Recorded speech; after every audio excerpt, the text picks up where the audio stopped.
გამართმადიდებელი ეკლესია აღდგომის მომდევნო კვირას კვირაცხოვლობას იგივე თომას კვირას აღნიშნავს. აღდგომიდან მერვე დღეს უფალი იესო ქრისტე მეორედ გამოეცხადა მოწაფეებს ამჯერად უკვე თომასთან დასწრებით და უთხრა მას.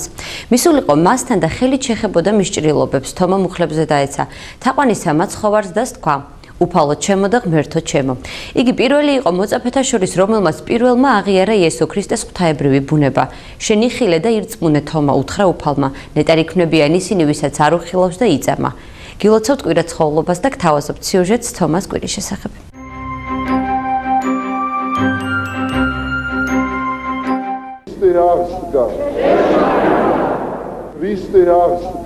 პავლე მოციქული ამბობს, ამაოა ჩვენი რწმენა თუ არ ვირწმუნებთ ქრისტეს აღდგომას. და მაინც რას ნიშნავს სიტყვები ქრისტე აღსდგა? რას ნიშნავს იგი ახლა, ამჟამად, როცა უკან დარჩა აღდგომის ბრწყინვალე დღესასწაული, როცა ხვალიდან ყველანი ვუბრუნდებით ჩვეულ, რეალურ, ყოველდღიურ ყოფას. წინ მთელი ბრწყინვალე შვიდეული გვიდევს, შვიდეული, რომელიც ბევრით გამოირჩევა წლის სხვა კვირათაგან. ამ შვიდეულში ტაძრებში ყველგან ღია აღსავლის კარი, ნიშნად იმისა, რომ ჩვენთვის, ადამიანთათვის გახსნილია ცის სასუფეველი. აღდგომის დღესასწაული არის არა მარტო თითოეული ქრისტიანის ყველაზე დიდი სასიხარულო დღე არის, არამედ მათთვისაც, ვინ ჯერ არ არის ქრისტიანი და საერთოდ კაცობრიობისთვის ეს არის მარადიული დღესასწაული, რომელმაც კაცობრიული სიმძიმე ცოდვის შედეგები გამოასწორა, თვითონ მიიღო ცოდვილი ბუნება ადამიანის და ჯვარცმით ის გამოისყიდა და განაღმრთო და ამით აღიყვანა ის ცათა სასუფეველში. აღდგომა ამ მხრივ მეტად მნიშვნელოვანია, ვინაიდან ეს თანამონაწილეობა ამ უდიდეს დღესასწაულში არის ქრისტესთან თანააღდგომა, მარადიულ სამყოფელში შესვლა, მაშინ როცა ქრისტეს გარეშე ეს შეუძლებელია. შაბათამდე ყველა დღეს ლიტურგიის შემდეგ იმართება ლიტანიობა.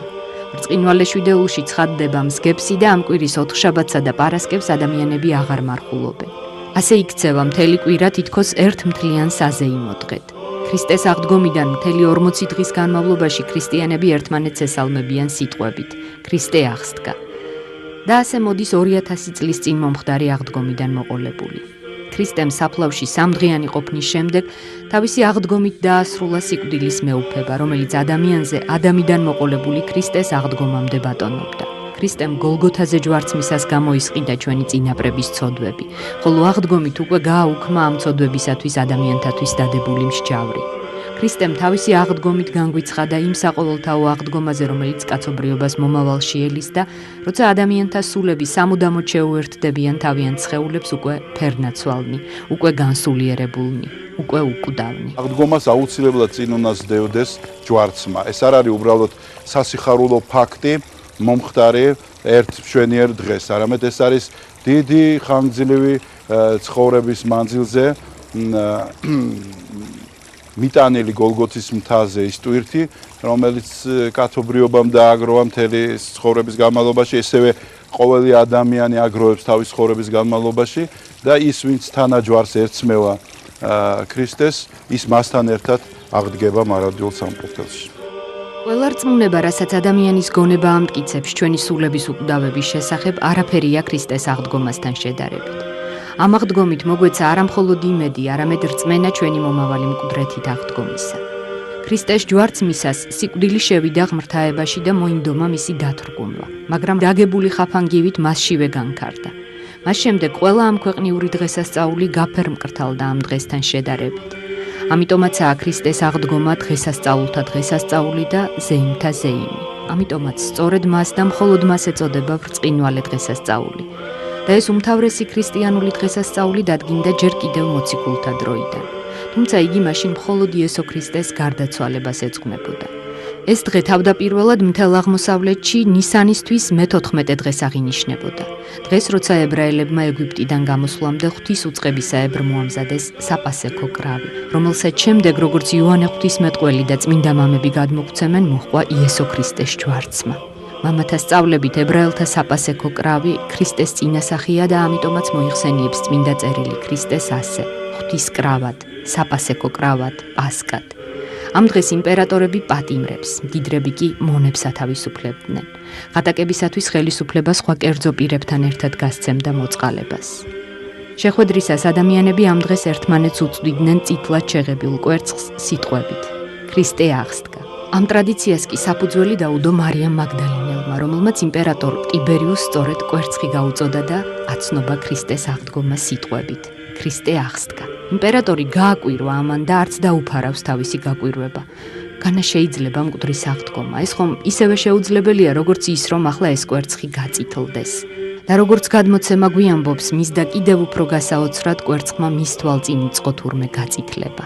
იმ დღიდან კვერცხი იქცა იმ საფლავის სიმბოლოდ, რომელიც თავის თავში მოიცავს სიცოცხლეს, ხოლო წითელი ფერი იესო ქრისტეს მიერ ჩვენი ცოდვებისთვის სიკვდილად გამოსასყიდად დაღვრილი სისხლის სიმბოლოა. ბრწყინვალე შვიდეულში ხდება არტოსის კურთხევა და მისი ნაწილების დარიგება მორწმუნეთათვის. ეს ნაწილები სასუებით მიაქვთ ქრისტიანებს შინ და მთელი წლის მანძილზე იზოგავენ. მორწმუნენი სახლებშიც აცხობენ პასქას. ამ ერთგვარ საოჯახო არტოს და შეღებილ კვერცხებთან ერთად მიაქვთ ტაძარში საკურთხებლად. ბევრს ჯერ კიდევ ვერ განმტკიცებულს ქრისტეს რწმენაში ამ დღესასწაულის ჩავლის შემდეგ ისევ ეჭვები იპყრობს. ირგვლივ არაფერი შეცვლილა. ყველაფერი ისევ ისეა, როგორც მანამდე იყო. სულ მცირეოდენითაც კი არ შეხებია ამ დღესასწაულის მადლი არაფერს. მაშ რაღაცში მდგომარეობს სიტყვების: ქრისტე აღსდგას ძალმოსილება.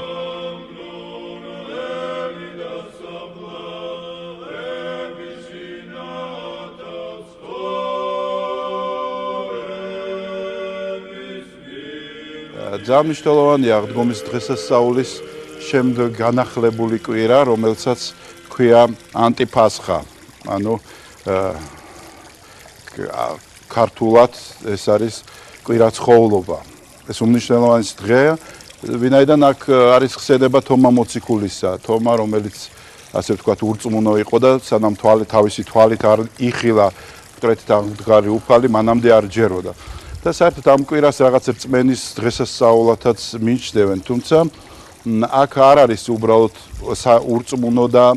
ურწმუნო ადამიანის შემდეგ სარწმუნოებაში მოყვანის მოქმედება, არამედ თომას თუ ჩაუფიქრდებით აი ამ ნიშნულობას თომა მოციქულის სიტყვებისას, ნახავთ რომ თომას უნდოდა არა უბრალოდ დაჯერება იმისი, რაც მანამდე მოხდა და მოციქულებმა მას მოუყვეს, არამედ პირადი მონაწილეობა აი ამ აღდგომის საქმეში. რომ მას უნდოდა რა თვითონ ეხილა თავისი ხელით შეეგრძნო. ეს მნიშვნელოვანი რამ არის ყველა ადამიანისთვის, ვინაიდან აღდგომა მოხდა, ეს არის რეალობა, ეს არის ახალი რეალობა და ყოველმა ადამიანმა, ისევე როგორც თომამ, უნდა მიიღოს მასში მონაწილეობა, თავისი ხელით და თავისი ცხოვრებაში უნდა გაატაროს ის, რაც მოხდა ერთხელ უკვე მაცხოვრის იერუსალიმში, მაცხოვრის აღდგომით. ასე რომ თითოეული მორწმუნესთვის მნიშვნელოვანია ეს დღე, იმით რომ ის თანამონაწილეობს ქრისტეს აღდგომაში. სწორედ ჩვენ მორწმუნეებს გვეკიცრება პასუხისმგებლობა სხვებში რწმენის გაღვივებისა და გავრცელებისა. განა არ თuliდნენ უძველესი ქრისტიანები თავიანთ რწმენას რელიგიად კი არა, კეთილ უწყებად, სახარებად და თავიანთ დანიშნულებად სწორედ ამ კეთილი უწყების ხარება და გავრცელება მიაჩნდათ. ამიტომაც გადაგებდნენ ერდოებიდან იმას, რაც თავად სმენოდათ. აღდგომის დღეს იკითხება იოანე ოქროპირის ქადაგება, ეს ლიტურგიის შუაშია, წირვის დასაწყისი, ცისკრის დასასრულსა და წირვის დასაწყისი, სადაც ბრწყინვალე სიტყვებს ამბობს იოანე ოქროპირი და ეს ქადაგება მნიშვნელოვანია, ჩართულია სწორედ ამ უნიშნელოვანეს დღეს, თავისი ამ სიდიადით. ეს ფაქტიურად არის ყველაზე მოკლედ გამოთქმული აღდგომის, მაცხოვრის აღდგომის შინაარსი. და ამ დროს ყველაზე მნიშვნელოვანი და დიდ დღესასწაულო დროს არის აღსავლის კარი ღია, ვინაიდან აღსავლის კარი ცათასასუფეველის კარის სიმბოლოა და სახეა. ეს კარი ღია რჩება მთელი კვირის განმავლობაში, აი კვირაცხოვლობამდე და ამით განასახიერებს ეკლესია მაცხოვრის მკვეთრით აღდგომის უდიდეს მნიშვნელობას, რომ დაიმსხვრა ჯოჯოხეთის კარი და ვეღარ აკავებს ის ადამიანთა სულებს და ღია სამოთხის კარი იმ ადამიანებისთვის, ვისთვისაც ქრისტე უმნიშვნელოვანესი იყო თავის ცხოვრებაში. აღდგომის დღესასწაულზე მიღებული სიხარული მთელი წლის მანძილზე მიგვება და კვლავ გვავსებს რწმენით, რომ ქრისტე აღსდგა და მასთან ერთად ჩვენც აღსდგებით.